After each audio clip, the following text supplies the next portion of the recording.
jemaat terkasih, selamat mengikuti ibadah keluarga Rabu 17 Maret 2021. Tuhan, Engkau sungguh baik dalam kehidupan kami. Engkau telah memelihara dan menjaga kami di sepanjang kehidupan kami hingga saat ini. Engkau juga senantiasa memberi berkat dalam kehidupan kami. Kini saatnya kami menyatakan syukur kami kepadamu. Kami hendak memuji dan memuliakan nama-Mu melalui ibadah saat ini. Kiranya ibadah ini berkenan di hadapan-Mu. Jemaat, mari berdiri dan memuji nama Tuhan dari Gita Bakti 40.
Ya Allah yang Maha Kuasa, kami bersyukur karena Engkau telah memberkati kami untuk menikmati kebersamaan kami dalam ibadah persekutuan hari ini. Ampunilah segala dosa dan kesalahan yang kami perbuat. Kiranya Engkau berkenan memberkati kami dalam ibadah ini dengan kasih karunia-Mu. Biarlah hanya kehendak-Mu yang kami cari dalam ibadah ini. Dan biarlah hanya kasih-Mu yang melingkupi kami, agar sukacita kami semakin lengkap. Amin. Pembacaan Mazmur berbalasan dari Injil Mazmur 111 ayat 1 sampai dengan 10. Haleluya! Berbahagialah orang yang takut akan Tuhan, yang sangat suka kepada segala perintahnya. Anak cucunya akan perkasa di bumi. Angkatan orang benar akan diberkati. Harta dan kekayaan ada dalam rumahnya. Kebajikan tetap untuk selamanya. Di dalam gelap terbit terang bagi orang benar. Pengasih dan penyayang orang adil. Mujur orang yang menaruh belas kasihan dan yang memberi pinjaman. Yang melakukan urusannya dengan sewajarnya. Sebab ia takkan goyah untuk selama-lamanya. Orang benar itu akan diingat selama-lamanya. Ia tidak takut kepada kabar celaka. Hatinya tetap penuh kepercayaan kepada Tuhan. Hatinya teguh, ia tidak takut. Sehingga ia memandang rendah para lawannya. Ia membagi-bagikan, ia memberikan kepada orang miskin. Kebajikan tetap untuk selama-lamanya. Tanduknya meninggi dalam kemuliaan. Orang fasik melihatnya, lalu sakit hati. Ia menggertakkan giginya, lalu hancur. Keinginan orang fasik akan menuju kebinasaan.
dan ajarlah kami untuk dapat memberlakukannya atau menerapkannya di dalam kehidupan beriman kami.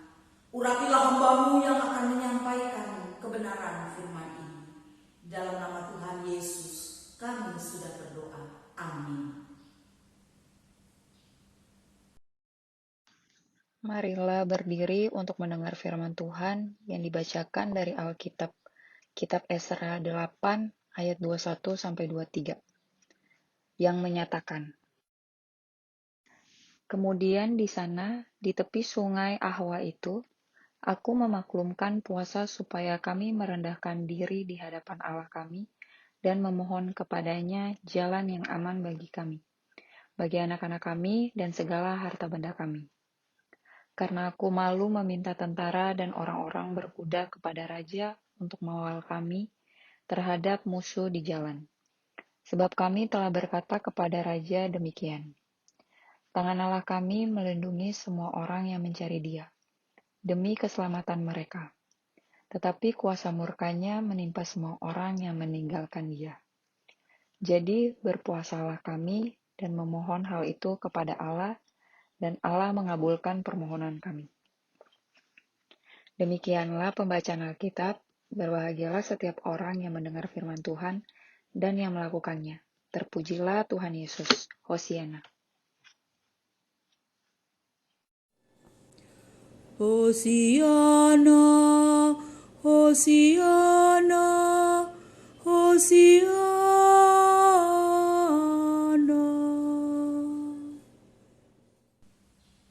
Saudara-saudara yang dikasihi Allah di dalam Tuhan kita Yesus Kristus, pernahkah Bapak Ibu Saudara dan juga saya secara pribadi tentunya pernah berpuasa? Pernah puasa atau tidak? Kalau saudara kita yang Muslim, tentu mereka 1 tahun sekali mereka berpuasa. Tapi kalau saudara dan juga saya berpuasa, itu maksudnya untuk apa? Apakah hanya sekedar menahan rasa haus, menahan rasa lapar, atau mungkin untuk diet, mengurangi berat badan, atau apa? Kalau saudara dan juga saya berpuasa, tentu ada tujuannya, ada maksud yang hendak ingin kita capai. Dan ketika kita berpuasa, kita mengalami satu dampak ataupun juga pengaruh dalam kita berpuasa itu. Namun sebelumnya Bapak Ibu Saudara, kita akan melihat teks kita, bacaan kita di Esra 8 ayat 21 dan juga ayatnya yang ke-23, 21-23. Namun sebelumnya kita akan mengetahui terlebih dahulu latar belakang dari Esra ini. Esra pasal 1-6 itu menceritakan tentang kisah kepulangan sebagian bangsa Yehuda dari Babel di bawah kepemimpinan Zerubabel. Tugas utama yang dikerjakan oleh Zerubabel adalah membangun bait Allah. Dan setelah mengalami tantangan dari musuh-musuh mereka, bait Allah itu akhirnya dapat dibangun kembali.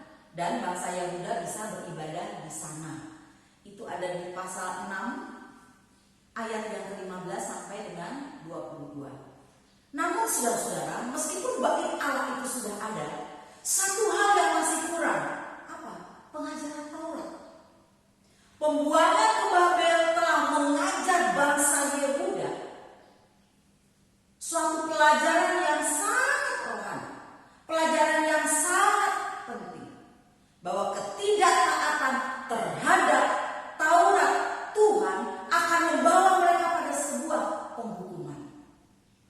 Tapi setelah mereka dipulangkan oleh Tuhan ke tanah perjanjian, mereka harus berubah, mereka harus mencoba untuk menaati Taurat Tuhan itu. Mereka bahkan membutuhkan Taurat Tuhan itu karena selama di dalam pembuangan, kesempatan untuk belajar Taurat itu sangat terbatas. Untuk itulah Esra memimpin kepulangan bangsa Yehuda berikutnya. Dan Esra memang punya visi lain, saudara-saudara, yaitu dia membawa berbagai persembahan. Kemudian Esra juga ingin bangsanya hidup di dalam pertobatan.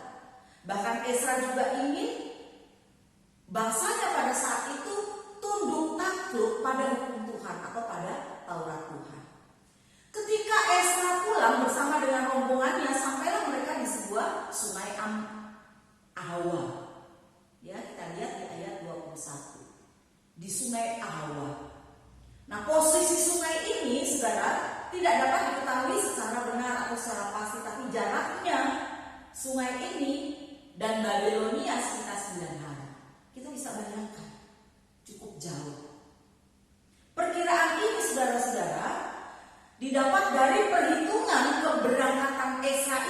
dari Babilonia pada tanggal 1 bulan ke-1.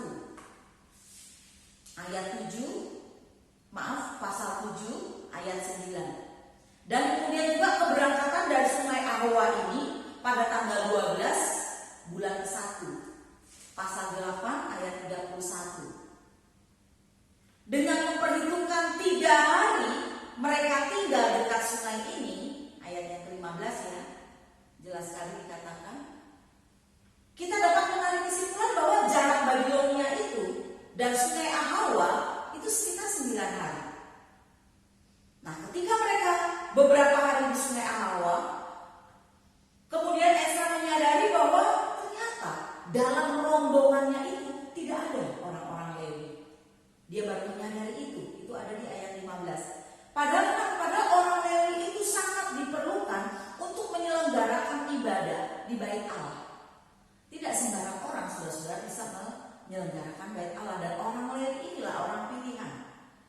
Lalu kemudian akhirnya dia minta didatangkan orang-orang Lewi dari daerah Kasifia. Hasilnya apa?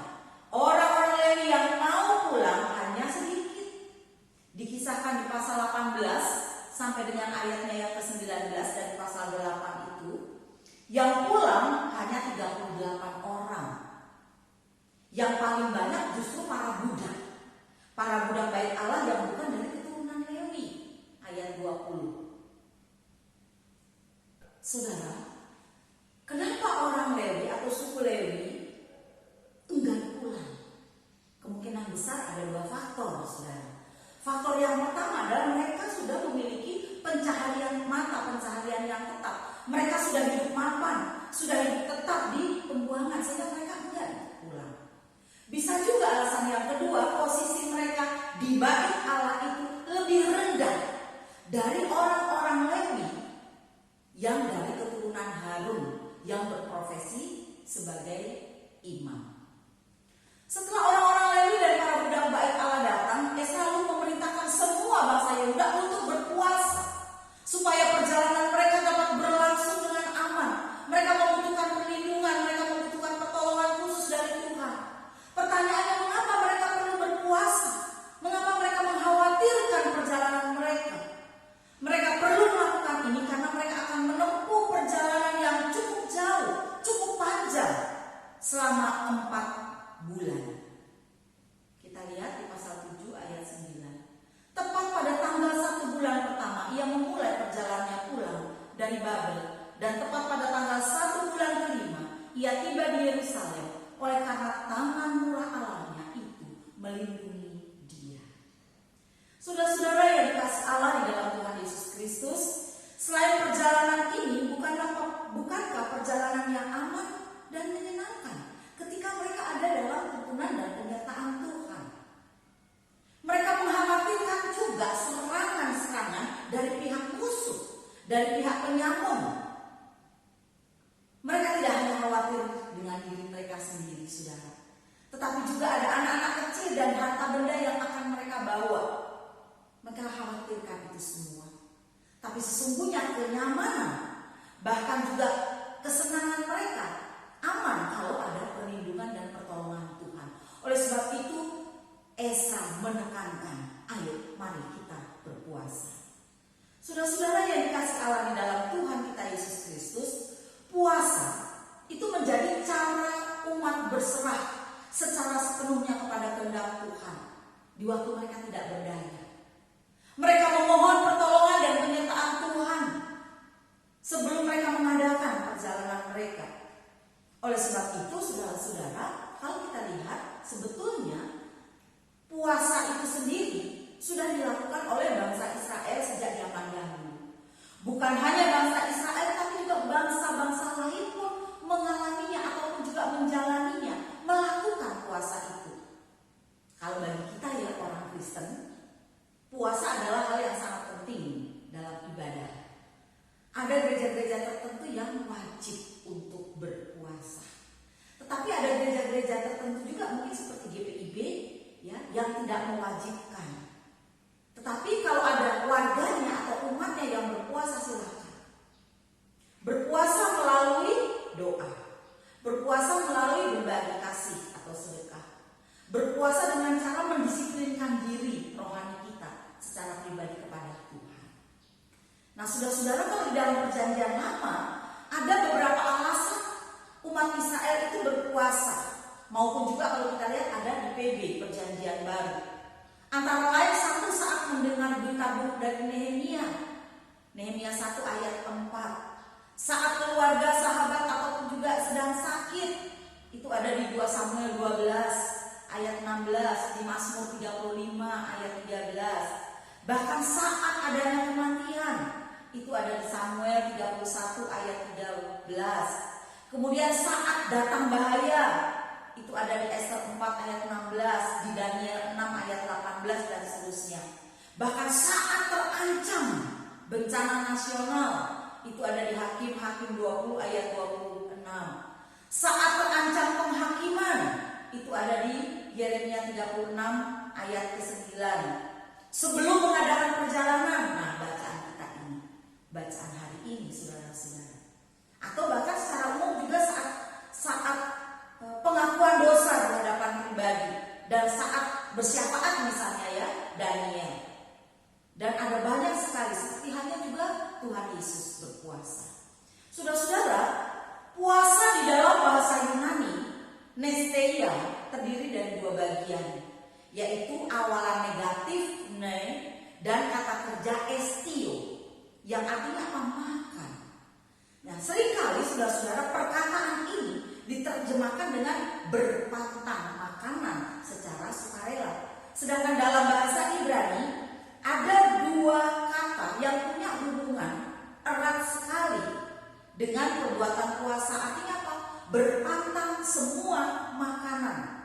Makanan jasmani untuk tubuh ya, maupun juga penderitaan jiwa. Dan jika digabungkan 2 pengertian itu tadi atau perkataan itu mengandung pengertian menghilangkan kesenangan tubuh secara sukarela, merendahkan jiwa untuk masuk rohani atau secara sukarela kita masing-masing demi apa ya?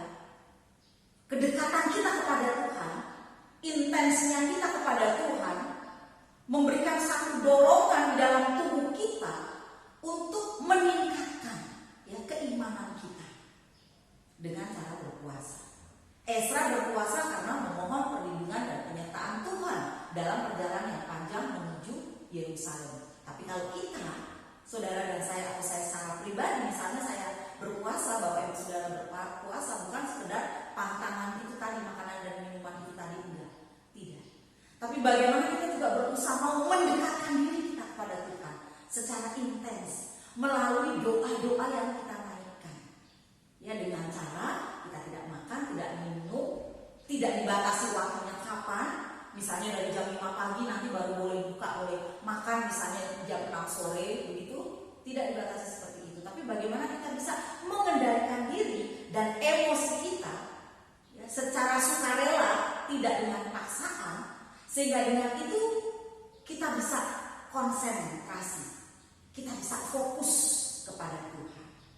Saudara-saudara yang dikasih Allah di dalam Tuhan kita Yesus Kristus, dengan berpuasa orang-orang Israel mengingatkan diri mereka bahwa mereka itu sangat lemah.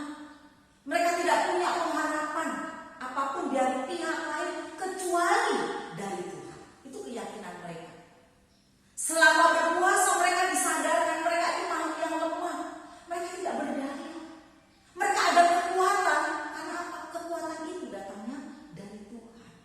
Sama ya seperti kita juga. Selama kita berpuasa kita juga disadarkan betapa kita ini sangat lemah, betapa kita ini sangat rapuh untuk bisa melanjutkan hidup kita. Kita benar, kita tidak bisa hidup tanpa makan. Kita tidak bisa hidup tanpa minum. Coba boleh kita tes. Boleh kita coba ya.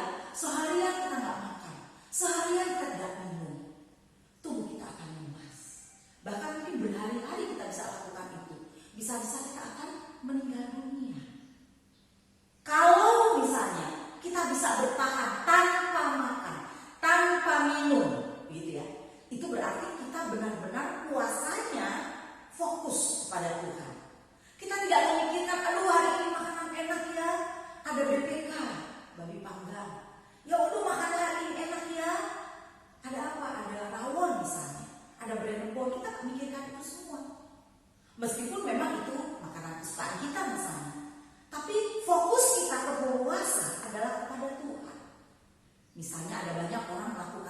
puasa ya saudara-saudara, untuk anaknya, untuk suaminya, untuk istrinya misalnya yang sedang sakit, dia fokus kepada Tuhan, berdoa secara khusus kepada Tuhan, disertai dengan puasa. Nah kalau itu sudah dilakukannya, tidak terbayang makanan-makanan yang enak yang ada di benaknya ini, lalu kemudian dia ingin yang makan sebanyak-banyaknya. Dia ingin melampiaskan keinginannya itu tadi. Tidak. Karena apa? Karena dia berfokus kepada Tuhan. Menyadari bahwa di hadapan Tuhan ini loh saya lemah Tuhan, saya tidak berdaya. Saya mendoakan orang-orang yang ada di sekitar saya, orang-orang yang saya kasih, supaya Tuhan jamah, supaya Tuhan lindungi, supaya Tuhan pulihkan, Tuhan sembuhkan. Bahkan ketika kita juga bisa berdoa kepada Tuhan, karena tujuan berpuasa juga bisa memohon kepada Tuhan, memohon kepada bangsa dan negara kita ini supaya Tuhan lindungi, sertai dari virus COVID melalui puasa. Bisa saudara-saudara, untuk bangsa dan negara, para pemimpin, kita doakan semua. Untuk para medis, untuk para dokter, untuk obat-obatan yang kita minum, untuk vaksin yang sudah ada sekian banyak. Pemerintah luar biasa memberikan kesempatan-kesempatan kepada tokoh agama, kepada tokoh publik, kepada lansia, lalu kemudian kepada umum nantinya, dilakukan secara bertahap. Supaya apa? Supaya bisa menikmatinya. Karena memang vaksin itu juga terbatas. Kita diminta untuk bersabar. Nah kita doakan. Ketika kita berdoa, kita lakukan itu melalui puasa. Itu kita lakukan saudara-saudara. Jadi ketika kita berpuasa, kita tidak hanya memohon sesuatu secara biasa-biasa saja. Kita sungguh-sungguh mencari wajah Tuhan. Bukan berarti kalau kita tidak berpuasa, begitu ya, kita tidak mencari wajah Tuhan. Tetap mencari wajah Tuhan. Tetapi puasa ini boleh dikatakan dapat nilai plusnya, tambahannya saudara-saudara. Bersungguh-sungguh meletakkan seluruh pengharapan kita kepada Tuhan.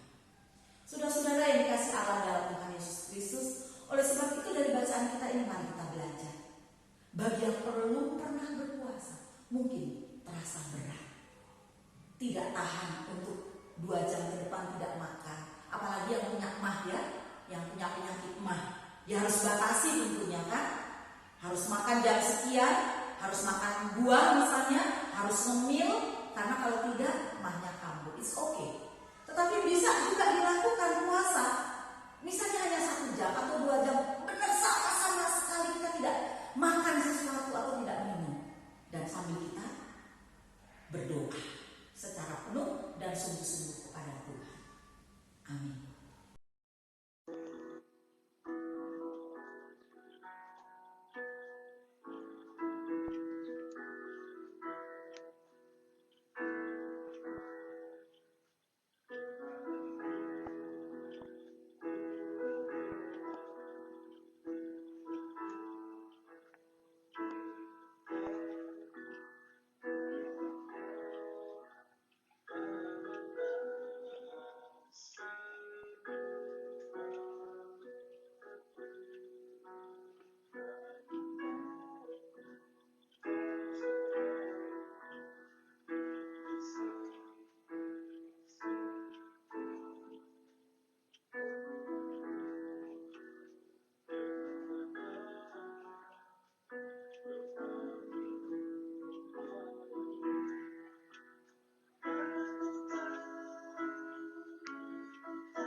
tidak hanya sekedar berpuasa hanya untuk mencari nama, hanya untuk mencari kepujian bagi diri kami sendiri, tetapi ketika kami boleh berpuasa, kami lakukan itu Tuhan, menyadari siapakah diri kami. Diri kami adalah manusia yang lemah, manusia yang rapuh, tapi kami boleh menjadi kuat, kami boleh melakukan semua karena Tuhan sendiri.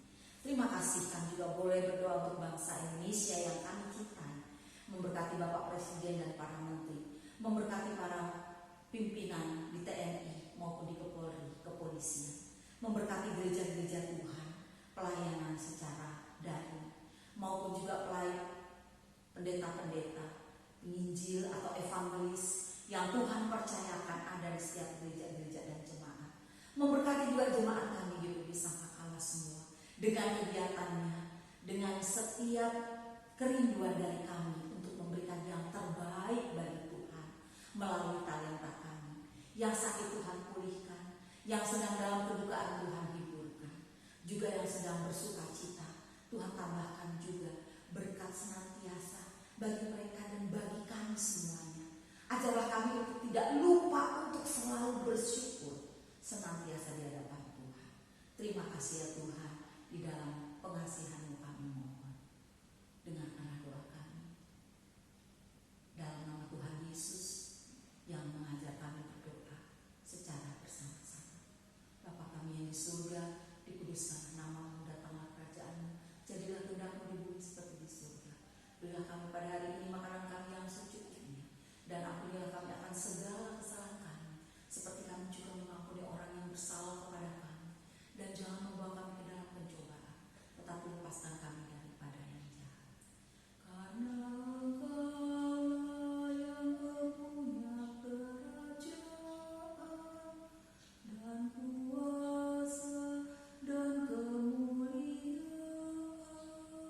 sampai selama-lamanya. Amin.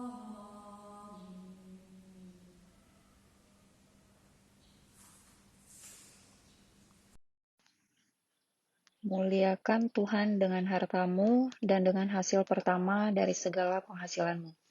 Maka lumbung-lumbungmu akan diisi penuh sampai melimpah-limpah, dan bejana pemerahanmu akan meluap dengan air buah anggurnya. Amsal 3 ayat 9-10. Tuhan memberkati kita dan persembahan kita.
Ya Allah, saat ini dengan penuh kerendahan hati, kami naikkan syukur ke hadirat-Mu. Kiranya melalui ungkapan syukur ini, kami percaya bahwa hidup kami adalah kepunyaan-Mu dan kami hidup oleh kekuatan kasih-Mu. Terima dan kuduskanlah ungkapan syukur kami. Di dalam nama Tuhan Yesus Kristus kami berdoa. Amin. Saudaraku, mari kita kembali ke tengah-tengah keluarga kita. Kita akan kembali ke aktivitas kita. Mari kita berdiri. Puasa mengajak saudara dan juga saya untuk peduli dan memberi bantuan nyata bagi mereka yang hidup dalam penderitaan, dalam kesusahan, dalam kemelaratan, dan tidak berdaya. Bahkan masyarakat yang saat ini juga masih terkena virus COVID-19. Tuhan Allah akan menghendaki puasa saudara dan juga saya bisa menjadi berkat, mendatangkan kesejahteraan hidup bagi gereja, masyarakat, bangsa, dan negara.